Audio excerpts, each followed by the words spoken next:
Queridos, em reverência à palavra de Deus, nós vamos ficar de pé e vamos ler. Nós vamos ler dois textos, um no livro de Jeremias, capítulo 13, verso 23, e vamos ler um versículo que está na segunda carta de Paulo aos Coríntios, capítulo 5, verso 17. O texto que está em Jeremias começa com uma pergunta. Ele diz: pode acaso o etíope mudar a sua pele, ou o leopardo as suas manchas? Então vocês poderiam fazer o bem, estando acostumados a fazer o mal. Segunda carta de Paulo aos Coríntios, capítulo 5, verso 17, diz assim: e assim, se alguém está em Cristo, é nova criatura, as coisas velhas passaram e tudo se fez novo. Repita comigo, queridos, esta palavra. E assim, se alguém está em Cristo, é nova criatura, as coisas velhas passaram e tudo se fez novo. Pode sentar, querido.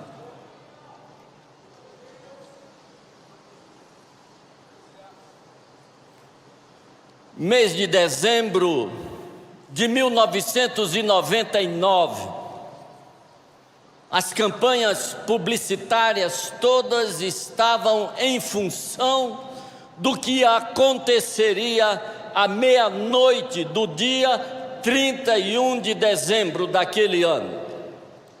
Nós estaríamos recebendo não apenas um ano novo, nós estaríamos recebendo um século novo.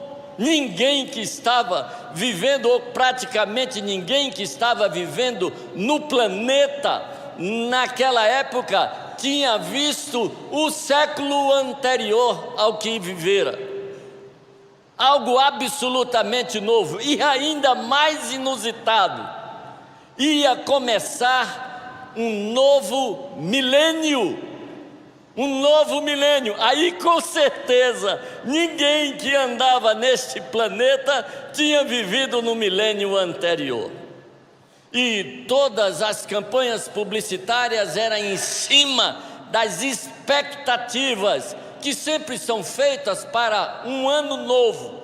Mas agora era diferente, não era só um ano novo, era um ano novo, um século novo, um milênio novo. E eu lembro, a campanha publicitária da Globo era linda.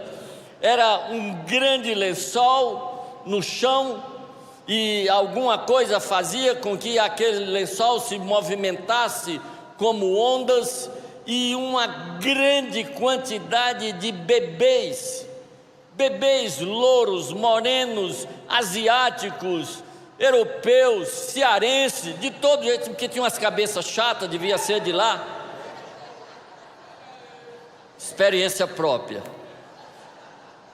E num determinado momento começavam a cair bolas brancas e prateadas, e aquelas crianças ficavam tentando pegar aquelas bolas. Linda a campanha. Dia 1º de janeiro, eu estou chegando em João Pessoa, eu ia pregar numa igreja, e tinha, como sempre tem em final de Réveillon, um montão de lixo por todo canto nas ruas. E eu vi sair do meio de um montão de lixos um homem que estava catando comida no lixo. O ano era novo, o século era novo, o milênio era novo, mas a miséria era antiga.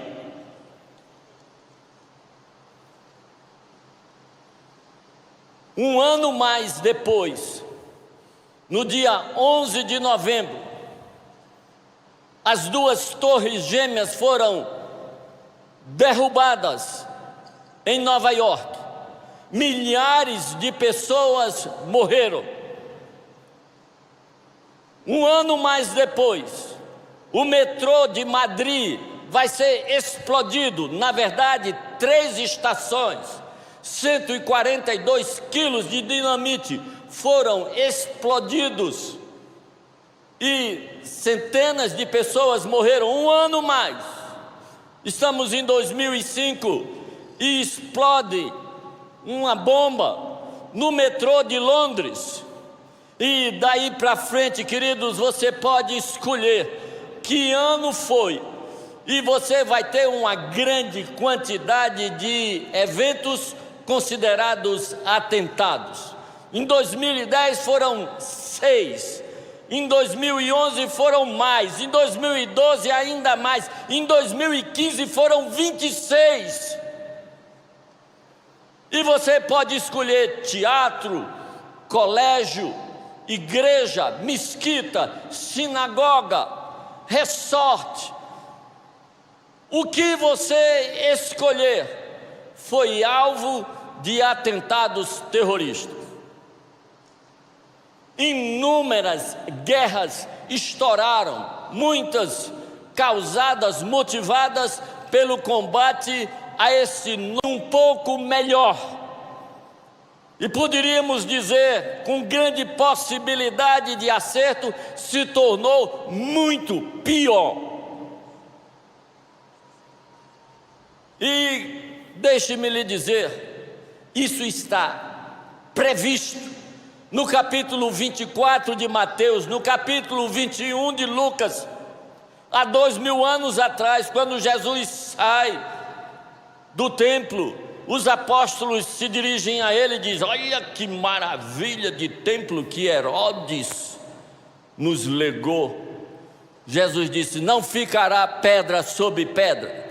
E saem e vão para o Monte das Oliveiras, e então os apóstolos se animam para chegar perto dele e perguntar: mestre, aquela história de não ficará pedra sobre pedra, o que é isso? Quando é que vai ser isso? Que sinal haverá da tua vinda e do fim dos tempos? São 3 perguntas. Quando será destruído Jerusalém? Quando é que tu irás voltar? E quando é que tudo vai acabar? E então Jesus faz o seu sermão chamado sermão escatológico. Só que ele mistura os eventos e responde. Tem hora que ele está falando da destruição de Jerusalém, que vai acontecer no ano 70, por Tito Vespasiano. E aí ele diz: orai para que não aconteça no sábado, nem no inverno. Isso não tem o menor sentido se falarmos de final do mundo, final dos tempos. Tem todo sentido se falarmos sobre a destruição de Jerusalém. Afinal de contas, dia de sábado não se podia andar mais do que 848 metros, mesmo que fosse para fugir. Está tudo previsto. Haverá guerra, haverá rumor de guerra, nação contra nação, família contra família, cidade contra cidade. O mundo não se tornará melhor antes que Jesus Cristo venha para assumir o trono em toda a plenitude. Enquanto o príncipe da paz não for entronizado como rei neste planeta, este planeta não se tornará melhor. É por isso, queridos, que muitas vezes chega essa época do ano, a gente faz uma série de expectativas, propósitos, até promessas, para que o ano que vem seja melhor. E muitas vezes a gente promete que no ano que vem nós vamos fazer regime, De preferência que não comece na segunda, porque regime que começa na segunda nunca colou. Fazemos promessa que vamos ser melhores maridos, melhores esposas, melhores filhos, que vamos ler mais a Bíblia, que vamos orar mais, que vamos ser melhores pessoas. E queridos, o ano se passa, nós fizemos essas promessas no final do ano passado, esse ano está acabando, e eu nem vou pedir para você levantar a mão, mas a maioria das pessoas que fizeram o propósito de ler a Bíblia não chegaram nem na metade do Gênesis. Por que isso é assim? Porque com tantas expectativas e tantos propósitos, as coisas não acontecem. Jeremias responde, na verdade, Deus responde através de Jeremias.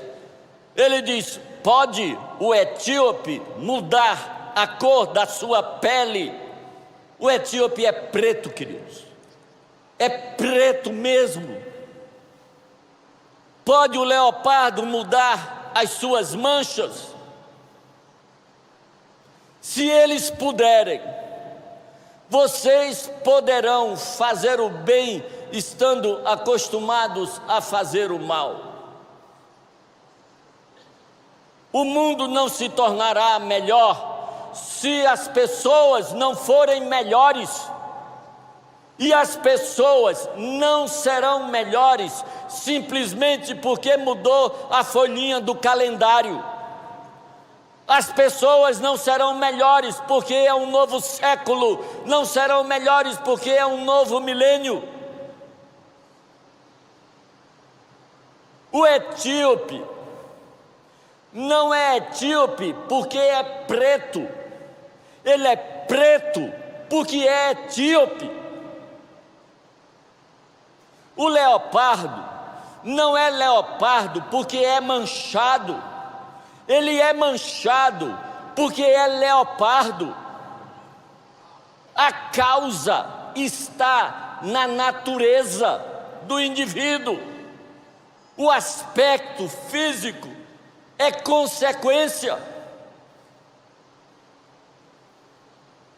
é a natureza humana que foi extremamente prejudicada numa tragédia que está descrito no capítulo 3 de Gênesis, que inaugurou o reinado do pecado neste mundo.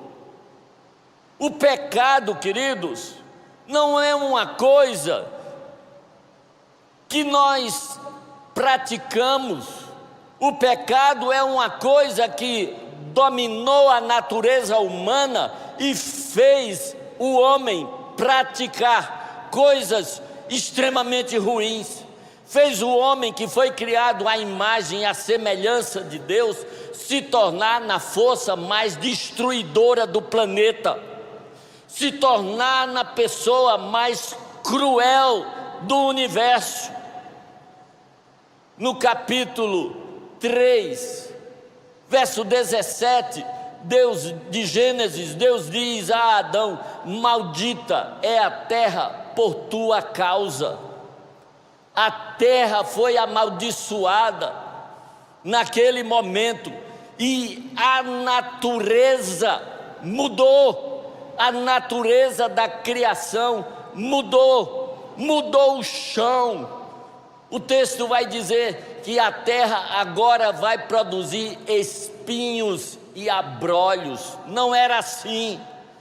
Só nascia árvores frutíferas e ervas que eram para mantimento. Daqui para frente vai entrar a urtiga, vai entrar o carrapicho, vai entrar o cardeiro, vai entrar todo tipo de erva daninha que ninguém planta, mas toma conta dos jardins, que ninguém planta, mas mata as pastagens.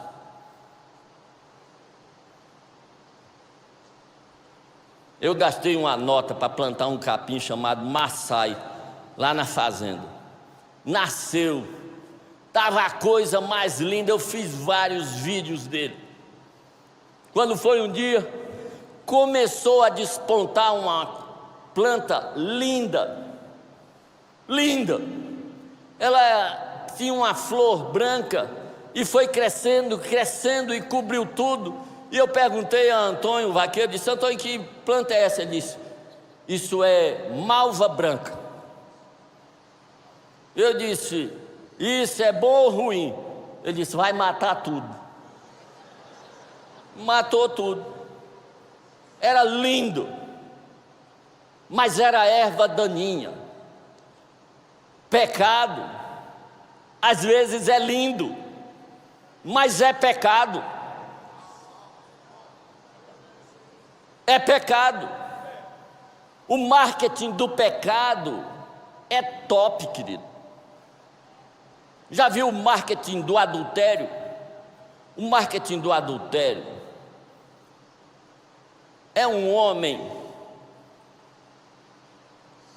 um deus grego, descendo de um conversível vermelho,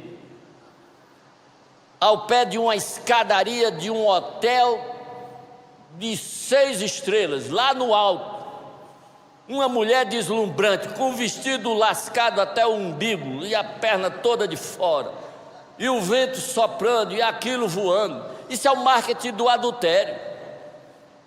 Não tem publicidade de adultério com mulher cheirando a tempero, não tem publicidade de adultério com homem barrigudo, não tem. O diabo sabe usar marketing. O fruto que foi usado para destruir, destronar o homem, era agradável aos olhos e desejável para dar entendimento. Então, queridos, o pecado foi essa força maligna que mudou a criação, mudou o cardápio. No capítulo 1, final do capítulo 1 de Gênesis, Deus estabelece o cardápio da criação. Ele diz para o homem: as árvores frutíferas eu vos tenho dado, as árvores frutíferas, e para todos os animais da terra eu tenho dado as ervas que serão para mantimento. Esse churrasquinho de picanha não estava no cardápio da criação, porque não dá picanha em árvore, sabe, Tarcísio? Não dá.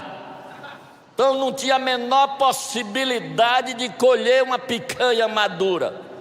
A picanha veio como subproduto dessa modificação na natureza. Os animais começaram a se degladiar e a matar uns aos outros. Mas isso tem data para acabar. A data para acabar é quando tudo for restaurado. Isaías capítulo 11 diz que o ramo de Jessé, a raiz de Davi, haveria de nascer o renovo, que haveria de reinar e implantar um reinado de paz.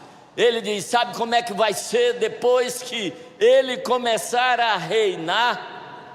O lobo e o cordeiro pastarão juntos, a ursa e a vaca comerão palha. Vai voltar a ser, queridos. Deus não foi pego de surpresa e muito menos derrotado. Deus não mudou o seu projeto de nos ter a sua imagem e a sua semelhança, parecido com Ele no jeito de pensar, parecido com Ele no jeito de querer, parecido com Ele no jeito de falar, parecido com Ele no jeito de interagir com a criação. Isso tudo vai ser restaurado, até a criação sabe disso. Paulo, na carta aos Romanos, no capítulo 8, diz que a natureza geme, aguardando o dia da sua redenção.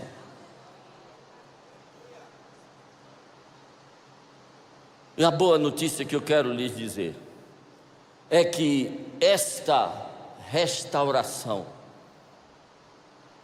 não é algo que começa em mim, de mim.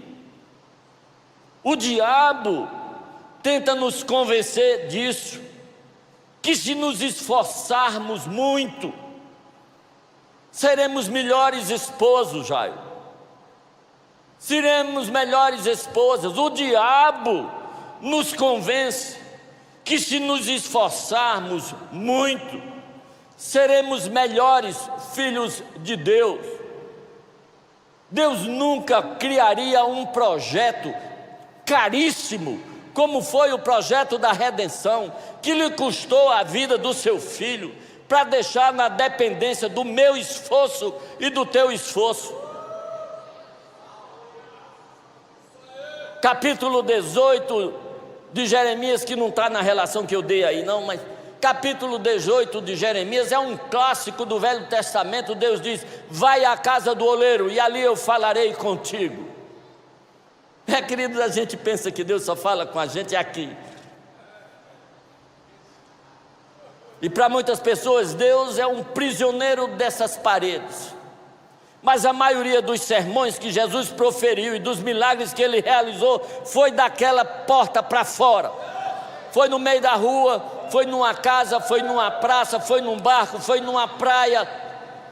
Porque Deus está muito mais interessado no que acontece lá fora do que acontece aqui dentro. Eu não sei você, mas aqui dentro eu até não peco muito não. O problema é da porta para fora. Há muitas pessoas que falam em línguas dos anjos aqui, mas durante a semana fala a língua dos demônios, em casa, com a esposa, com o marido, com os filhos, com os empregados. É a natureza do etíope que faz com que ele seja preto, é a natureza do leopardo que faz com que ele seja pintado, é a natureza do homem que faz com que ele seja assim.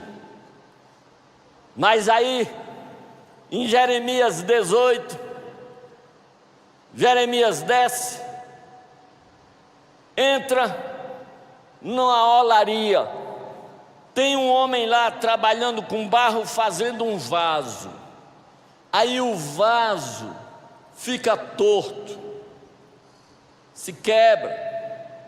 Aí o oleiro desmancha o vaso, usa o mesmo barro e faz outro vaso. E aí Deus diz: acaso não poderei eu fazer como esse oleiro fez? Isso é uma pergunta retórica, queridos, é uma pergunta que só admite uma resposta. Claro que o senhor pode. Diz: pois é isso que eu vou fazer. Eu vou fazer de Israel idólatra um outro Israel. Eu vou criar de novo o meu povo. E aí ele vai dizer agora, através do profeta Ezequiel, no capítulo 36, ele vai dizer assim: eu vou aspergir sobre o meu povo, eu vou tirar o coração de pedra, eu vou lhe dar um coração de carne, eu vou colocar nele o meu espírito. E aí, quando eu trocar o coração dele, quando eu trocar o espírito dele, ele vai andar nos meus caminhos e fazer o que me apraz. Querido, o que nos torna melhor maridos, melhores esposas, melhores pais, melhores filhos, melhores crentes, melhores pessoas, melhores filhos de Deus, não é um esforço pessoal, não é ralar muito, isso é penitência. Isso é penitência, que foi muito usado na Idade Média. Penitência. A criação é obra de Deus, a recriação é obra de Deus. Só quem criou pode recriar, só quem fez pode refazer, só o oleiro pode pegar esse barro que deu errado e fazê-lo dar certo. Portanto, querido, 2024 será melhor do que 2023 se você se tornar a melhor pessoa. E você se tornará a melhor pessoa se Deus operar esse milagre. Se Deus prevalecer sobre a natureza amaldiçoada por causa do pecado e lhe der uma nova natureza. Aí, com uma nova natureza, o etíope, se quiser, fica branco e louro dos olhos azul. É nova natureza. Se alguém está em Cristo, é nova criatura. As coisas velhas passaram. Diga, as coisas velhas passaram. A natureza mentirosa passou. A natureza invejosa passou. A natureza adúltera passou. A natureza iracunda passou. É Deus quem opera. É Deus quem opera a criação. É Deus quem opera a recriação. É Deus quem opera o nascimento. É Deus quem opera o novo nascimento. E aí, com o Espírito de Deus prevalecendo em mim e em você, não me interessa quão detonada esteja a nossa realidade. Deus faz tudo novo. Depois dele dizer isso no capítulo 36 de Ezequiel, vem logo o capítulo 37. E no capítulo 37 Ezequiel diz: e Deus me tomou pelos cabelos, no meu caso ele tomaria pelas orelhas provavelmente, e me levou e me fez andar num vale de ossos secos. Aí ele bota uma vírgula, aí diz sequíssimos. Não é só seco, é sequíssimo. E ele diz, era um vale e muitos ossos sequíssimos. E Deus então pergunta: poderão estes ossos reviverem? Ele diz: Senhor, tu o sabes. Precisamos ter essa abertura. Eu não sei. Se eu for responder por mim, a chance é 0,000. Agora, se o senhor está na jogada, aí, querido, está tudo em aberto. O senhor sabe. Aí Deus diz: eu sei. Profetize a esses ossos. Profetize a esses ossos e diga para eles: ouvi, vale de ossos secos. Tereza, vale de ossos sequíssimos, não tem orelha. Vai ouvir com quê? Costela ouve o quê? Tíbia ouve o quê? Húmero ouve o quê? Querido, se Deus mandar ouvir, pedra ouve. Jesus Cristo disse: se eles se calarem, as pedras clamarão. Porque Deus é o Senhor da criação. E quem é o Senhor da criação pode mudar a natureza da criatura. E pode fazer pedra falar, e pode fazer osso ouvir. E pode fazer o teu marido ouvir. E pode fazer a tua esposa ouvir. E pode fazer o teu filho drogado ouvir. E pode fazer as pessoas em quem você não acredita ouvirem. Ouvi, vale de ossos secos, a palavra de Deus. E diz o texto que quando ele profetiza, começa um balacobaco de osso correndo de um lado para o outro, passa uma tíbia voando, vem uma fíbula correndo, querido, e vai tudo encaixar, cada um com sua parelha, como se já fosse pouca assombração de ver um bocado de osso voando e se encaixando nos outros. Vem um bocado de tendão, vem um bocado de músculo e vem a pele. O texto é anatomicamente perfeito.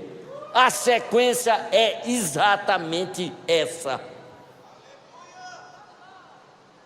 E fica os corpos todos, mas ainda não tem vida.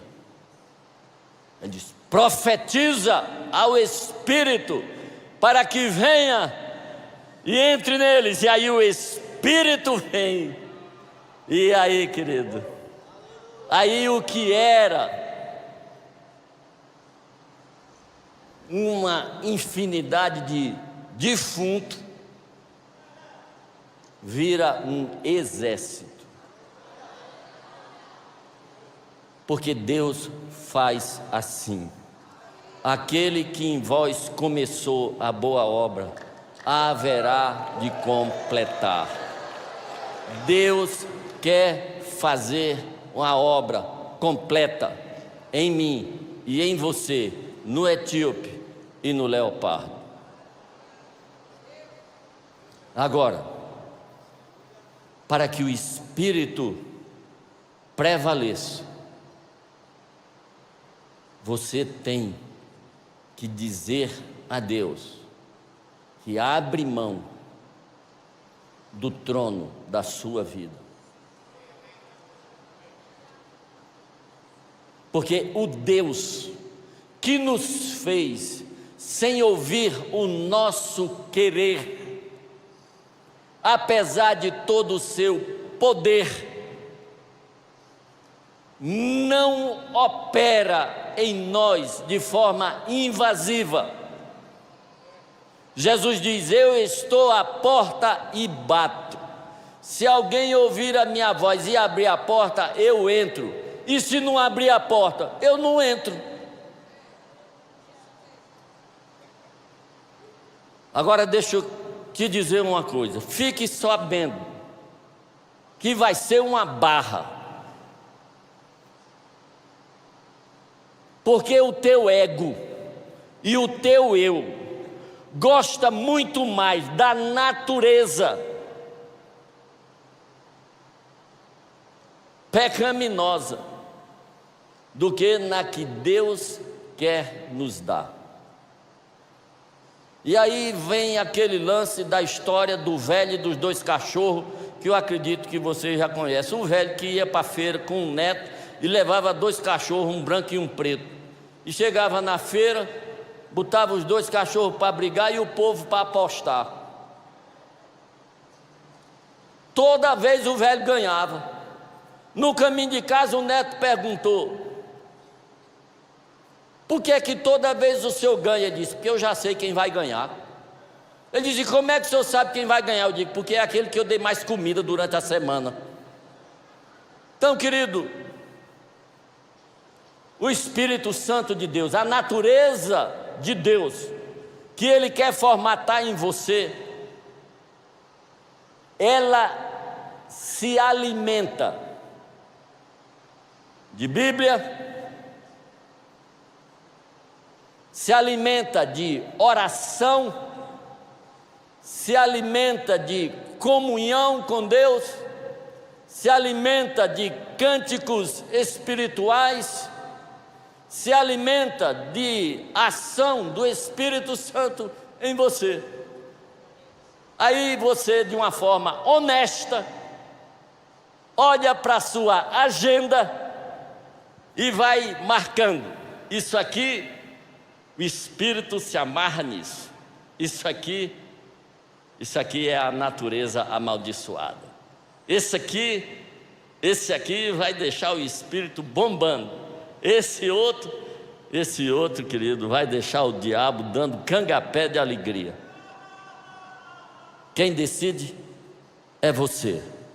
E dependendo da sua decisão, o próximo ano será melhor, porque você será melhor, porque Deus estará mais formatado na sua natureza. Deus abençoe você.